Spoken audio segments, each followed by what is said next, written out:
Dr. Tina Brown, or TB for short. On this segment, we will learn why everything in Judy Williams' family went downhill and how all of this could have been prevented. The first error here was that Judy Williams started to feel sick and wouldn't go seek help until her daughter Michelle forced her to go to the doctor. Now, let's check out why this was such a bad idea.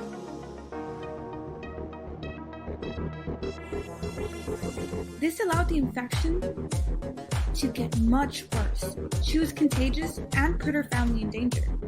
And she could have treated it sooner and possibly still be alive. Now, let's analyze this scene. After Judy Williams' daughter forced her to make a doctor appointment, the doctor advised Judy Williams to get a CT scan as they suspected she either had tuberculosis or lung cancer. However, she skipped the appointment. It wasn't until she had a diabetic attack, leading her to the hospital, where they finally confirmed TB had eaten a chunk of her lung. The big question here is, how could this have been prevented? If she had gone to her CT appointment a month earlier, they could have given her proper treatment before the tuberculosis ate a chunk of her lung. She would have also been treated for her diabetes.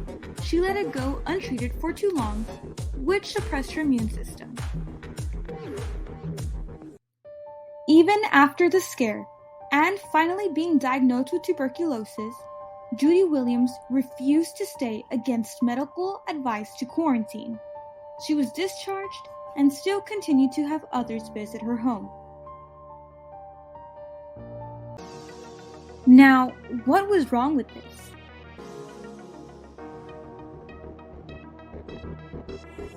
This meant she was also able to spread it to not just people she lived with, but anyone who'd inhale the TB bacteria when she'd speak, sing, or otherwise exhale. And 2, the people closest to her would later suffer. 3, she wouldn't get the help she needed in order to combat the disease.